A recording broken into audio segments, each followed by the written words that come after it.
Baik Pak Danu, dalam kesempatan ini saya kan ada tugas ya dari kegiatan saya di Guru Penggerak untuk melakukan kegiatan supervisi di kelas yang akan saya lakukan di kelasnya Pak Danu nanti.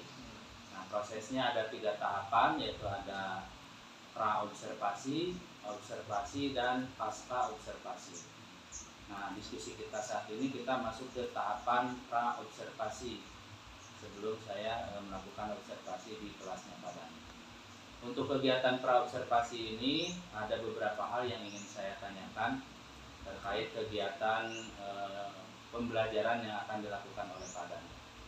Yang pertama yaitu mengenai tujuan pembelajaran. Tujuan pembelajarannya kira-kira apa yang ingin dicapai pada saat kegiatan pembelajaran nanti.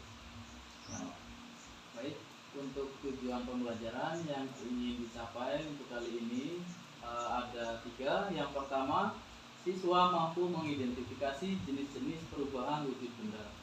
Nah, yang kedua, siswa mampu menjelaskan faktor-faktor yang mempengaruhi perubahan wujud benda. Yang ketiga, siswa mampu memberikan contoh perubahan wujud benda dalam kehidupan sehari-hari. Nah, mungkin itu. Baik. Berarti tujuan pembelajaran yang hendak dicapai nanti pada saat observasi yaitu yang pertama, siswa mampu mengidentifikasi jenis-jenis perubahan wujud benda. Lalu yang kedua, siswa mampu menjelaskan faktor-faktor yang mempengaruhi perubahan wujud benda. Dan yang ketiga, siswa mampu melakukan percobaan sederhana yang memberikan contoh ya Pak. Siswa memberikan contoh dalam kehidupan sehari-hari terkait dengan perubahan wujud benda. Baik. Nah, itu untuk tujuan pembelajaran ya Pak. Nah, untuk yang kedua, pertanyaan kedua, seperti apa area pengembangan yang hendak dicapai pada proses pembelajaran nanti? Nah, ketika proses pembelajaran nanti kira-kira ada 2 yang ingin dikembangkan, yaitu yang pertama pengembangan sosial dan kolaboratif. Itu meningkatkan kemampuan kerjasama dan komunikasi antar siswa. Nah, itu yang kedua, pengembangan lingkungan dan konteks kehidupan, yaitu menghubungkan pembelajaran dengan fenomena di lingkungan sekitar siswa. Nah, baik. Berarti kalau yang saya tangkap mengenai area pengembangan yang hendak dicapai nanti pada saat KPM, yang pertama pengembangan sosial dan kolaboratif, yang mana itu yaitu terjadinya peningkatan kemampuan kerjasama dan komunikasi antar siswa yang ingin kita lihat mungkinnya nanti pada saat observasi. Lalu yang kedua, pengembangan lingkungan dan konteks kehidupan, yaitu menghubungkan pembelajaran dengan fenomena di lingkungan sekitar siswa. Ya, baik. Yang ketiga, strategi yang dipersiapkan seperti apa Pak? Strategi yang dipersiapkan untuk kegiatan nanti. Strategi yang saya siapkan kali ini yaitu menerapkan pembelajaran diferensiasi untuk memenuhi kebutuhan belajar siswa yang beragam, yang meliputi diferensiasi konten, proses, dan produk yang terintegrasi dengan KSE. Kemudian memberikan kebebasan kepada siswa dalam membentuk kelompoknya sesuai dengan minat dan pemahaman siswa untuk mengidentifikasi peran dan tugas siswa. Kemudian mendampingi dan memberikan bimbingan kepada setiap kelompok untuk menghasilkan suatu produk. Nah, terakhir yaitu metode yang digunakan mengamati gambar, video, penugasan, diskusi, eksperimen dengan menggunakan pendekatan saintifik. Seperti itu. Nah, baik, berarti ada beberapa langkah ya strategi yang sudah dipersiapkan oleh Pak Danu untuk KPM nanti. Terutama yang pertama adalah menerapkan pembelajaran diferensiasi untuk memenuhi kebutuhan belajar siswa yang beragam, yang meliputi diferensiasi konten, proses, produk yang terintegrasi dengan KSE. Nah, baik. Lalu ada memberikan kebebasan kepada siswa dalam membentuk kelompok, mendampingi dan memberikan bimbingan kepada setiap kelompok untuk menghasilkan produk. Dan yang terakhir, metode yang akan digunakan adalah mengamati gambar, video, penugasan, diskusi, eksperimen dengan menggunakan pendekatan saintifik. Ya, betul. Ya, baik. Nah, mungkin dalam percakapan pra-observasi, ya hal-hal yang ingin saya ketahui mengenai target capaian dari KBM yang akan dilaksanakan oleh Pak Danu nanti 3 hal tadi ya. Ada tujuan pembelajaran, area pengembangan yang hendak dicapai, dan strategi yang dipersiapkan. Kira-kira mata pelajaran apa Pak yang akan dipraktekkan nanti? Mata pelajarannya itu saya menerapkannya kepada mata pelajaran IPAS. Mata pelajaran IPAS ya, di kelas 4 ya, kelas 4. Kira-kira jadwal pelaksananya bisa kita laksanakan hari apa? Untuk jadwalnya di hari Selasa tanggal 22 Oktober 2024. Di minggu depan ya, Minggu Selasa depan. tanggal 22 ya, Selasa tanggal 22 Oktober. Baik, 2024. Ya, baik Pak Danu, mudah-mudahan kegiatan nanti pada saat observasinya berjalan lancar. Pak Danu juga mungkin sudah mempersiapkan segala hal yang harus dipersiapkan untuk kegiatan nanti. Mudah-mudahan kegiatan KBM-nya berjalan lancar dan bisa berdampak banyak untuk anak-anak kita di kelas. Terima kasih Pak Danu atas percakapan kita hari ini. Ya, terima kasih. Assalamualaikum warahmatullahi wabarakatuh. Waalaikumsalam warahmatullahi wabarakatuh.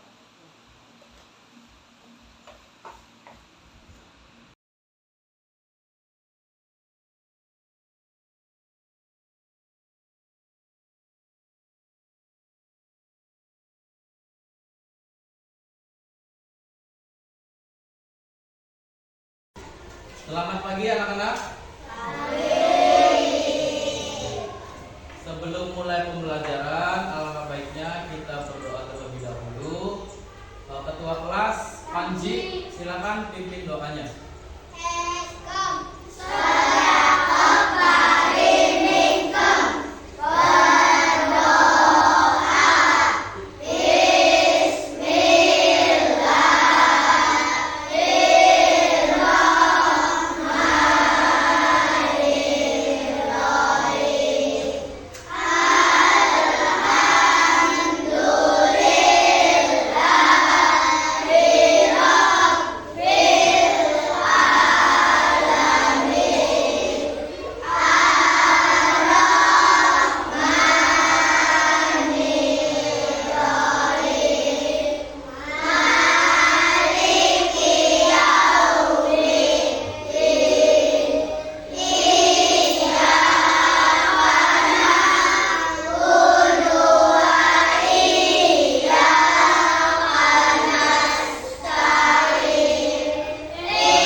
silakan dibaca cerita pendek yang sudah dibagikan oleh teman kalian. Ya, Bapak kasih waktu 3 menit cukup ya. 3 menit untuk membaca dan dipahami apa isinya.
Sudah selesai? Oke, kalau sudah selesai, sekarang akan Bapak tunjuk acak ya, maju ke depan. Coba siapa yang maju duluan? Satria. Ayo maju Satria.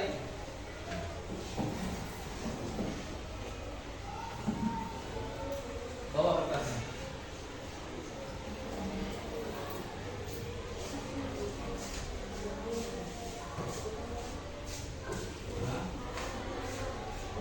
Sekarang Bapak akan tanya, apa judul yang kamu baca tadi? Yang keras biar teman-temannya kedengaran. Kedengaran kan ya? Kedengaran kan dari situ?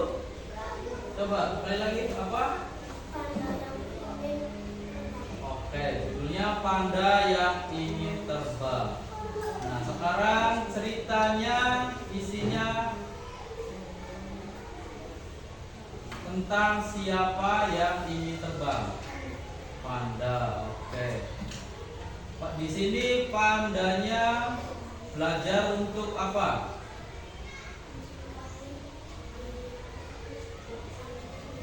Ya, mencintai dirinya sendiri, benar lagi. Nah, sekarang maknanya apa? Makna cerita dari yang kamu baca tadi.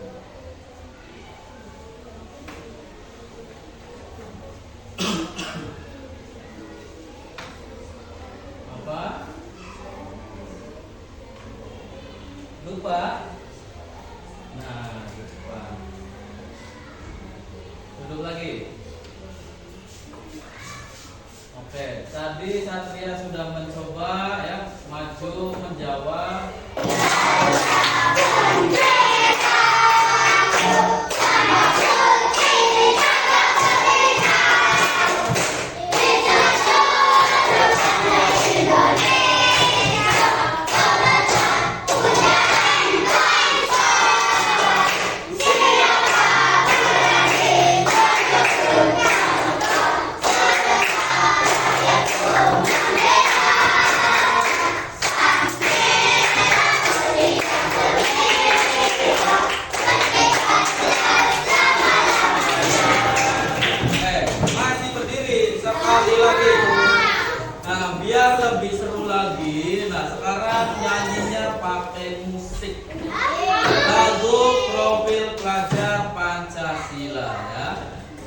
Tapi pakai musik biar lebih meriah lagi. Ya. Nah.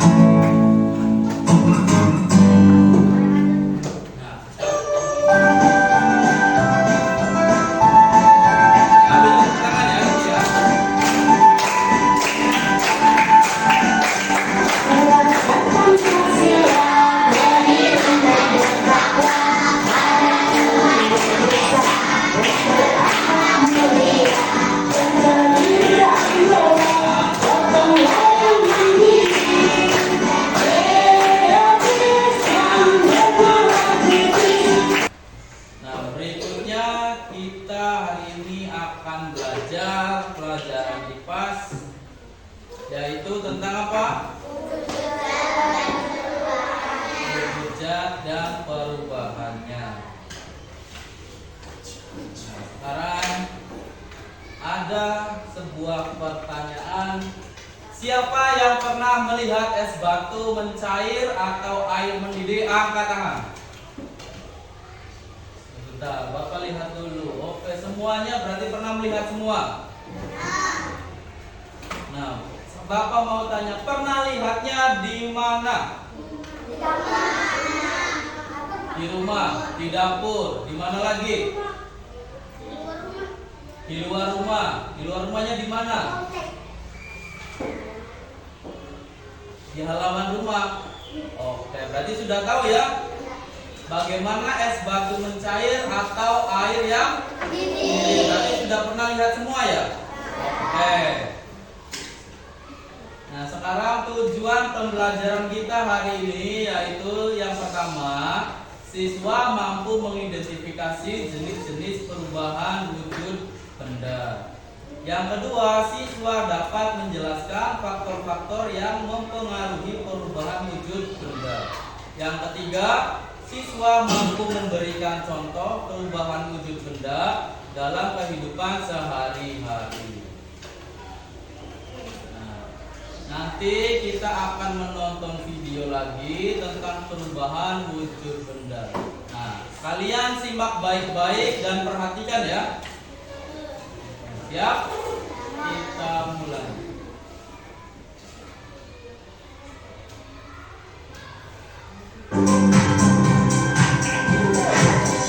Oke teman-teman, kita masuk ke pembahasan. Teman-teman di sini ada yang tahu apa sih yang dimaksud dengan perubahan wujud zat? Iya betul, perubahan wujud zat adalah perubahan yang terjadi pada suatu benda atau zat dengan wujud atau bentuk yang berbeda. Nah, sebelum kita mulai ke praktik kegiatan ya, Bapak akan membagikan kelompoknya, tapi sesuai dengan kemauan kalian ya. Bapak di sini ada 4 kelompok, mau bagi 4 kelompok.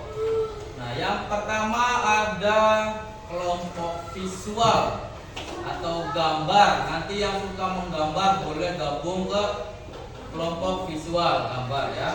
Kemudian ada kelompok yang kinestetik atau bergerak aktif ya, yang suka mempraktekkan, nanti memperagakan gerakan-gerakannya, bagaimana itu mencair dan sebagainya. Kemudian ada kelompok yang ketiga, eksperimen, yang suka melakukan percobaan-percobaan, nanti bisa gabung sama kelompok eksperimen. Dan yang terakhir ada kelompok diskusi, yang suka diskusi nanti ikut gabung ke kelompok yang diskusi. Oke. Sekarang Bapak akan tanya dulu, siapa yang ingin bergabung dengan kelompok visual menggambar? Yang kelompok menggambar? Yuk, siapa? Oke, 1, 2, 3, 4, 5. Oke, sekarang yang kelompok menggambar duduknya satu kelompok pindah di sebelah sini semua ya. Yang menggambar sebelah sini, barisan sebelah sini. Tukeran dulu ya. Kemudian kelompok eksperimen, yang mau ikut eksperimen tuh. Nah, kelompok eksperimen barisnya di sini, di depan ya, di depan sini. Nah, dekatkan gelas atau cermin pada uap yang keluar dari panci. Nah, sekarang di sini sudah ada gelas, coba didekatkan, ditaruh di atas panci, dipegang ya. Nah, tunggu. Kemudian perintah kedua apa? Instruksi yang keduanya. Yang keras biar yang lainnya kedengaran.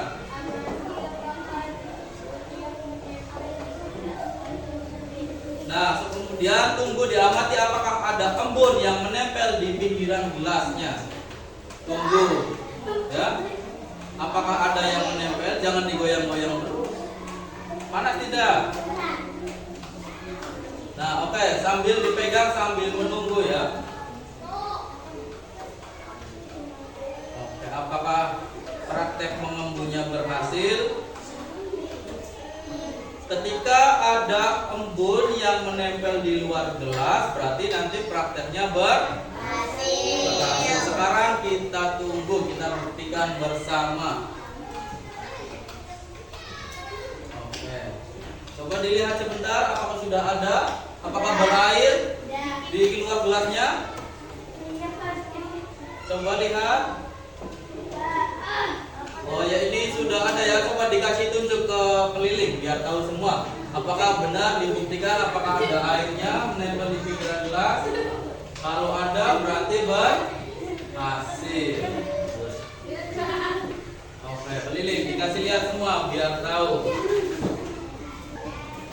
Baik, sudah selesai semua?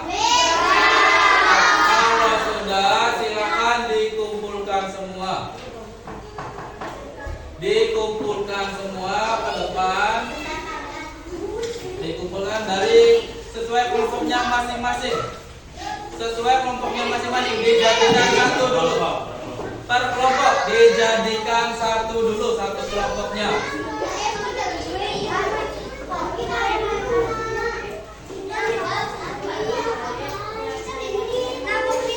Sudah? Iya. Stop. Sini. Kumpulkan. Kelompok divisi sudah. Ini kelompok eksperimen sudah. Ya. Sudah. Sini, ayo dikumpulkan. Kumpulkan.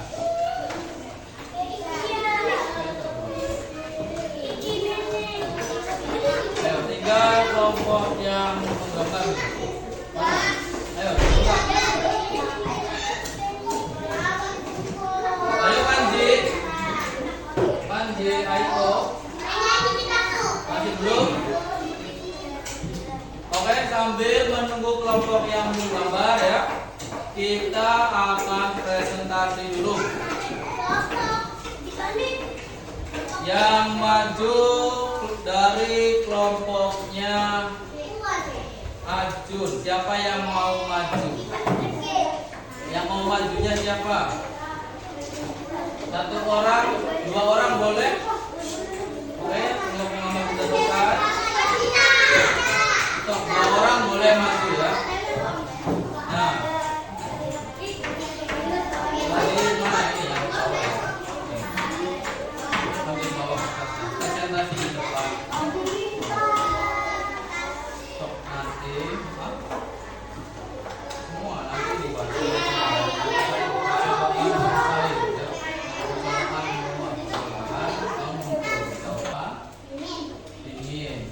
Kemudian berikutnya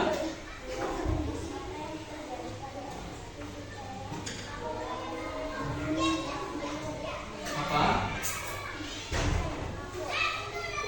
Mencair. Oke, berikutnya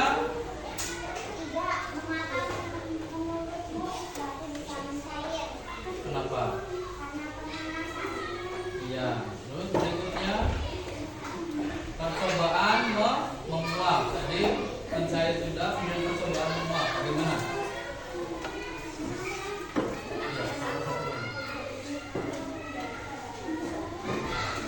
Yang keras kedengaran tidak yang di pojok? Tidak, kurang keras Tasya. Apa yang terjadi? Menguap. Berikutnya baiklah, itu yang telah disampaikan oleh teman-teman kalian yang sudah melakukan presentasi. Itu semuanya sudah sangat bagus-bagus sekali ya.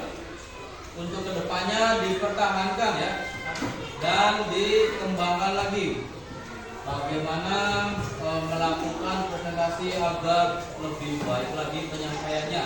Karena tadi ada yang suaranya masih kecil ya, masih ragu-ragu. Jangan ragu-ragu dengan jawaban sendiri, harus yakin dengan jawaban sendiri.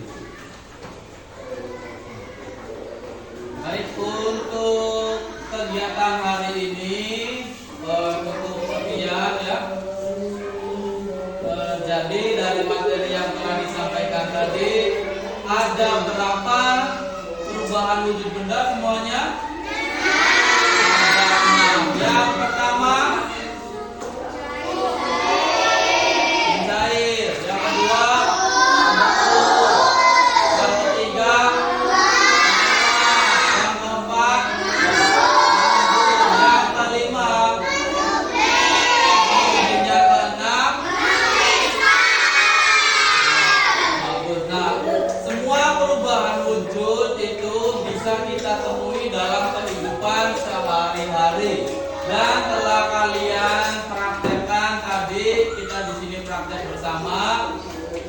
Itu salah satu contohnya tadi masak air. Nah, di rumah orang tua kalian sering masak air tidak? Jadi ada perubahan wujud yang terjadi tidak? Ada perubahan wujud yang terjadi tidak ketika memasak air? Itu apa berarti perubahan wujudnya? Ketika memasak air, berarti perubahan wujud apa? Menguap ya. Kemudian ketika kalian jajan, beli minum es ya. Nah, lama kelamaan es yang kalian minum yang awalnya dingin, lama-lama ketika esnya sudah habis, apakah masih tetap dingin? Nah, pertanyaannya kenapa esnya bisa habis? Karena mencair ya. Jadi proses perubahan wujud bisa kita temukan dalam kehidupan sehari-hari kita. Baiklah, untuk besok nanti PR-nya di halaman 59 sampai halaman 60 ya. Nanti jangan lupa dikerjakan di rumah. Untuk PR IPAS-nya ya, PR IPAS melanjutkan yang tadi ada di halaman 59 sampai 60. Oke, sekarang berdoa dulu sebelum pulang, dirapikan alat tulisnya. Berdoa dulu. Berdoa dirapikan. Sudah dirapikan? Dirapikan. Mana? Kita berdoa bersama ya.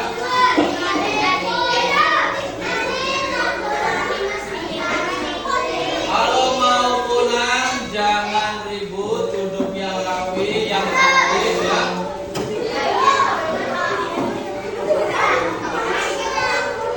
Ya, nanti yang tiket dulu ya. Stop. Dirapikan dulu. Mandi ketua kelas silakan pimpin doa, nanti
siang Pak Danu. Siang Pak Asep. Ya. Bagaimana perasaan Pak Danu kemarin setelah saya melakukan observasi di kelas? Perasaan kemarin saat observasi itu mungkin awalnya sedikit grogi karena biasanya ngajarnya sendiri, kemudian diawasi, didampingi sampai kegiatan selesai. Tapi alhamdulillahnya cuma di awalnya saja. Ketika pembelajaran berlangsung sampai selesai, sudah merasa seperti biasa lagi, tidak terlalu grogi lagi. Ya, alhamdulillah berarti ya. Memang Pak Danu kalau observasi itu saya alami juga sama ya, pernah observasi ya pasti ada sedikit grogi karena memang biasanya kita mengajar sendiri tapi pada saat observasi ada yang memperhatikan gitu ya. Nah baik Pak Danu, kira-kira tujuan yang ingin dicapai oleh Pak Danu nih di obrolan kita hari ini seperti apa?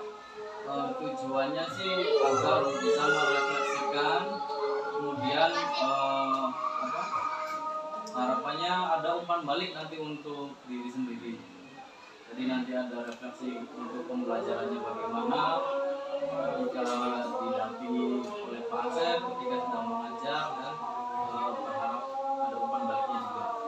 Baik, berarti percakapan kita hari ini ya, mudah-mudahan nanti harapan Pak Danu untuk merefleksikan hasil pembelajaran kemarin dan mendapatkan umpan balik untuk perbaikan-perbaikan pembelajaran berikutnya ya Pak.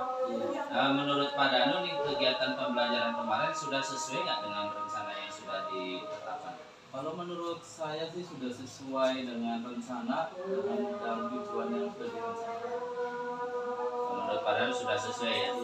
Lalu strateginya yang Bapak terapkan kemarin itu menggunakan strategi seperti apa dan sudah sesuai atau belum? Kalau strateginya itu kemarin menggunakan ini ya, pembelajaran yang berdiferensiasi, itu sudah terlaksana dengan baik menurut saya. Ya, saya juga kemarin melihat ya memang Pak Danu pada pembelajaran kemarin menerapkan pembelajaran diferensiasi ya. Saya kemarin sudah melihat diferensiasi proses, konten dan produknya. Ya. Tapi menurut Bapak apakah ada kendala yang dihadapi pada saat pembelajaran kemarin? Ada. Nah, untuk kendalanya itu ada di beberapa siswa karena ada yang masih belum lancar membaca. Ketika diberikan tugas, dibagi-bagi tugas dalam kelompok, itu dia bingung apa yang harus dikerjakan, apa yang harus dilaksanakan perintahnya karena dia masih belum lancar membacanya, jadi belum memahami apa pertanyaan yang ada, instruksi yang ada. Kemudian ada lagi untuk alokasi waktunya. Jadi kemarin itu mungkin karena kalau pembelajaran berdiferensiasi itu menyesuaikan dengan minatnya siswa masing-masing. Nah, jadi mereka itu ketika bekerja kelompok terlalu santai, terlalu menikmati. Nah, jadi lupa akan waktunya, harusnya sudah selesai, berapa menit masih belum selesai. Kayak contohnya itu yang menggambar sampai asik sekali itu mewarnai tidak selesai-selesai. Yang diskusi, yang doyan ngobrol diskusi, banyak ngobrol ini itu diskusinya sedikit melebar karena suka diskusi juga. Tapi mereka senang dengan pembelajaran tersebut. Baik, itu kendala yang dirasakan oleh Pak Danu ya. Kalau saya simpulkan, yang pertama itu Pak Danu merasakan kendala karena ada siswa yang belum bisa baca dan menulis ya, masih belum, dan itu bisa mengganggu aktivitas belajar ketika diskusi kelompok bersama dengan temannya. Lalu yang kedua mengenai pengelolaan waktu. Ya, pengelolaan waktu pada saat diskusi kelompok ya Pak ya. Karena mungkin siswa terlalu asik dengan pembelajarannya sehingga tidak kurang memperhatikan waktu yang diperlukan. Nah baik, berikutnya kira-kira tantangan yang dihadapi oleh Pak Danu pada saat pembelajaran kemarin seperti apa? Untuk tantangannya itu pembelajaran berdiferensiasi ini membutuhkan tenaga yang ekstra. karena harus menyediakan berbagai macam media belajar juga menyesuaikan dengan minat siswa.